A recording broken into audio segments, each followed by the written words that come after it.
Hello guys, मैं सूरज शुक्ला आप सबका स्वागत करता हूं मेरे इस यूट्यूब चैनल पे जिसका नाम है we teaching.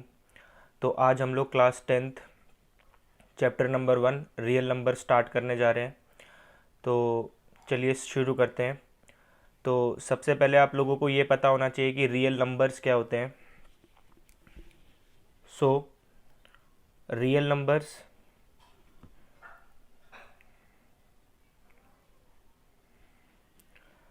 Basically real numbers वो नंबर्स होते हैं, these are the numbers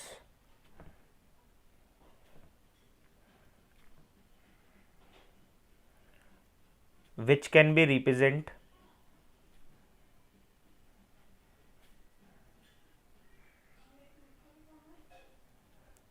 on the number line। तो जितने भी नंबर्स को हम नंबर लाइन के ऊपर रिप्रेजेंट कर सकते हैं वो सारे के सारे नंबर रियल नंबर्स होते हैं। तो real numbers are basically denoted by real numbers are denoted bye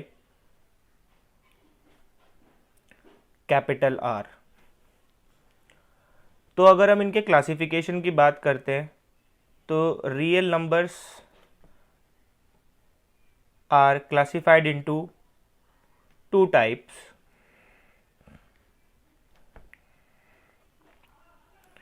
One is rational numbers,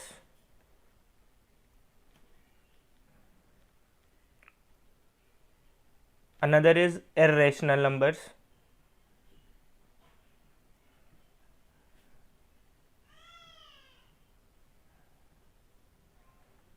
तो बेसिकली आप लोग छोटी क्लासेस से पढ़ते आ रहे हैं कि इरेशनल नंबर्स क्या होते हैं और रेशनल नंबर्स क्या होते हैं। तो यहाँ पर हम थोड़ा बहुत डिस्कस कर लेते हैं कि rational numbers are the numbers which can B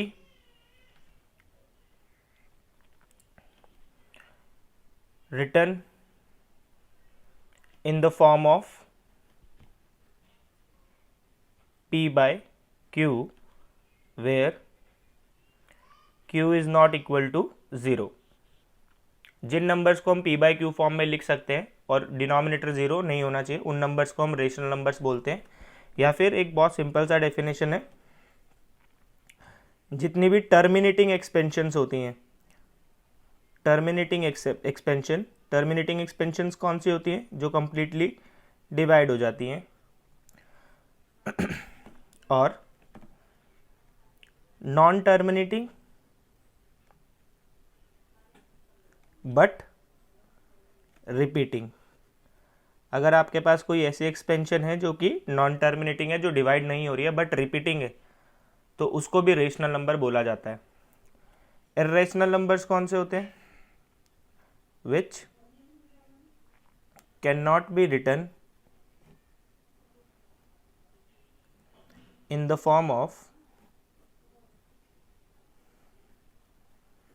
p by q. जिन नंबर्स को हम p बाय क्यू फॉर्म में रिप्रेजेंट नहीं कर सकते उनको हम क्या बोलते हैं? Irrational numbers. For example square root of 3, square root of 5, square root of 7 etcetera. ऐसे जितने भी नंबर्स जिनका परफेक्ट स्क्वायर नंबर नहीं होते वो सारे के सारे इर्रेशनल होते हैं। इसमें भी हम एग्जाम्पल की बात कर सकते हैं। For example 1/2, 1, 0, 2/3,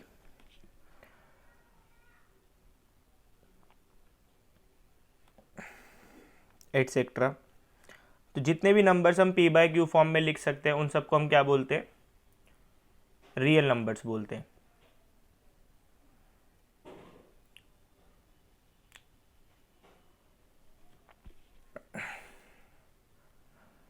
now in simple words, real numbers is equals to all rational numbers and irrational numbers।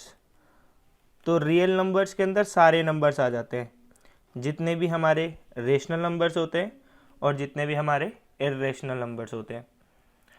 तो ये हमारे पास एक बेसिक इंट्रोडक्शन है इस चैप्टर का। तो यहाँ पर आज हमने जो नई चीज़ डिस्कस करनी है that is Euclid's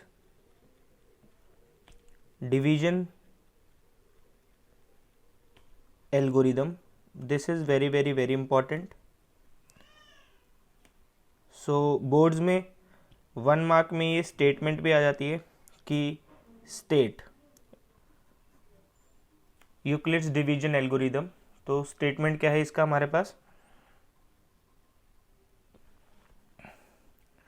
it states that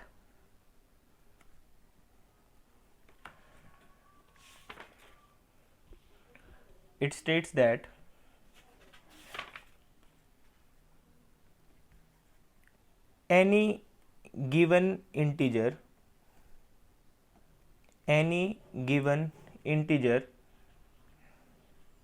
a,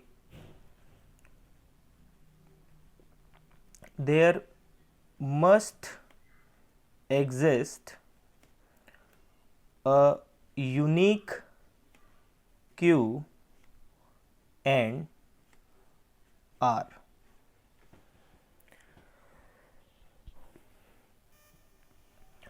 तो स्टेटमेंट है हमारे पास, it states that for any given integer यहाँ पर a and b there must exist a unique q and r.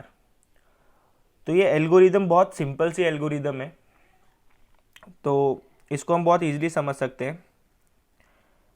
तो छोटी क्लासेस से हम पढ़ते आए हैं, जैसे अगर हमारे पास कोई डिविडेंड है और उसको अगर हम किसी नंबर से डिवाइड करते हैं जिसको हम डिवाइज़र बोलते हैं, तो उसके लिए हमारे पास एक क्वोशिएंट आ जाता है और उसके लिए हमारे पास एक रिमाइंडर भी आता है. बस यही है डिवीजन एल्गोरिदम. डिवीजन एल्गोरिदम यही है. तो अगर हम इसको पढ़ना चाहे तो हमें पता है डिविडेंड किसके बराबर होता है. Dividend is equals to divisor multiplied by quotient plus reminder.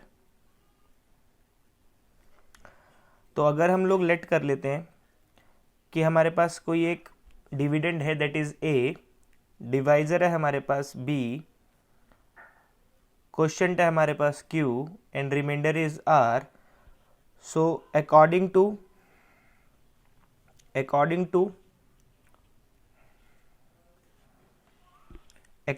Euclid's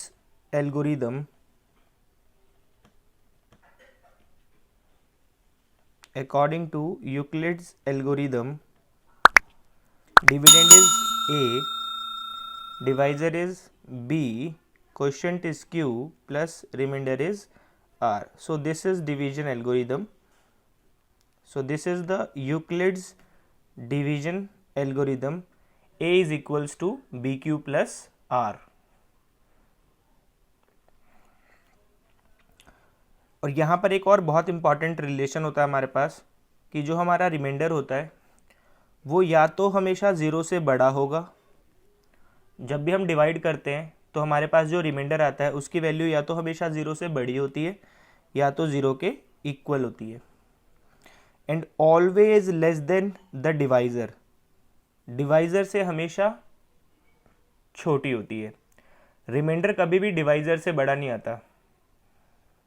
reminder की वैल्यू हमेशा डिवाइज़र से छोटी होती है. तो ये हमारे पास एक इम्पॉर्टेंट रिलेशन है यूक्लिड्स डिवीजन एल्गोरिदम का. So this is the Euclid's division algorithm which is further use to find the HCF of real numbers. तो यूक्लिड डिवीजन एल्गोरिदम का क्या यूज़ है? This theorem is used for the determination of HCF of two positive integers. So ये हमारे पास division algorithm है, इसको आप देख सकते हैं और नोट कर सकते हैं. So in the next video we will solve the questions on the basis of Euclid's division algorithm. Thank you.